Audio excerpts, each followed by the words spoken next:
کشمیری طلباء کے ساتھ بھارت بھر میں ناروا سلوک۔ گالیاں مارتے ہوئے آئے، ہر پولیس کو کمپلینٹ کرے، دو سے تین بار پہلے بھی ہوا یہ، اور وہ وارڈن انہی کا ساتھ دے رہے ہیں۔ اس سے پہلے بھی یہاں پر ہوا ہے تو مگر سر آگے بات نہیں پہنچی، اور سر ہمیں ہاسٹل میں ہم انسیکیور فیل کر رہے ہیں، سر ہمیں ہاسٹل کی کوئی سیکیورٹی نہیں ہے۔ امن وہ چمن کا نظارہ، او خدایا لوٹا دے کشمیر دوبارہ۔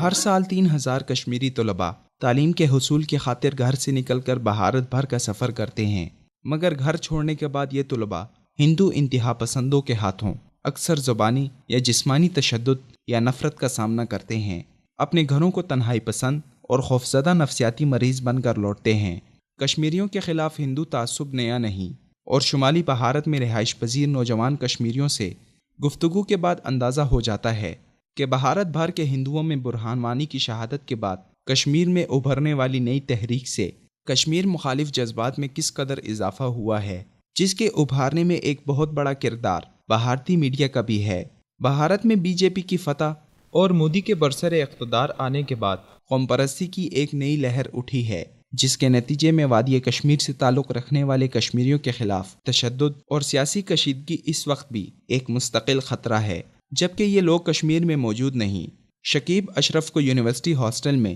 ہندو انتہا پسندوں نے گائے کا گوشت پکانے کے الزام میں جبری حراست میں لیا، جو کہ لیب ٹیسٹ کے بعد بکرے کا گوشت نکلا۔ عمر راشد نامی ایک کشمیری کو تب مارا پیٹا گیا جب اس نے ہندو غنڈوں کے استفسار پر بتایا کہ وہ کشمیری ہے۔ کلیم اللہ کو ایک دوسرے طالب علم کے ساتھ تکرار کے بعد دہشت گرد کا خطاب دیا گیا۔ یہ تمام واقعات ہندوستانی اخبارات سے حاصل کردہ خبروں پر مشتمل ہیں، جو ہریانہ، راجستھان اور مدھیہ پردیش کے علاقوں میں ہوئے۔ اسی سال 12 اپریل کو کشمیری علاقے بڈگام میں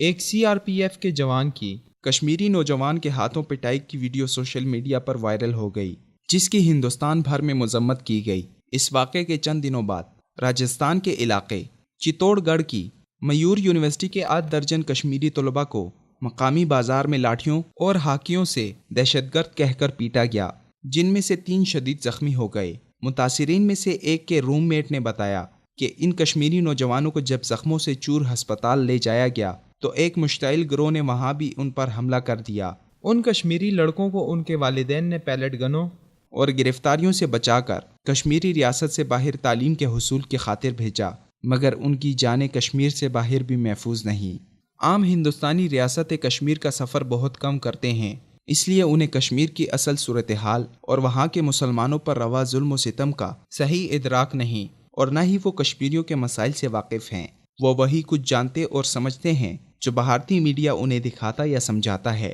اس صورتحال سے اندازہ ہوتا ہے کہ بھارت میں کوئی بھی مسلمان محفوظ نہیں، چاہے وہ کشمیر کا ہو یا بھارت کے کسی اور صوبے کا۔ کہیں مسلمانوں کو گائے کی رکشا کے نام پر تشدد کا نشانہ بنایا جا رہا ہے، اور کہیں بھارتی ظلم کے خلاف آواز اٹھانے پر انہیں دہشت گرد قرار دے کر ان کے بنیادی حقوق سے محروم کیا جا رہا ہے۔ آج بھارت میں مسلمان اپنی شناخت کے لیے سرگرم ہیں، کیونکہ انہیں بھارت کا شہری ہی تسلیم نہیں کیا جاتا، اور پاکستان چلے جانے کا طعنہ دے کر قائد اعظم کے 2 قومی نظریے پر تصدیق کی مہر ثبت کی جاتی ہے۔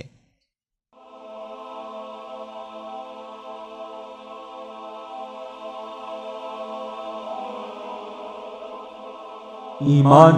کی کرن، ہدایت کی شمع، وصال اردو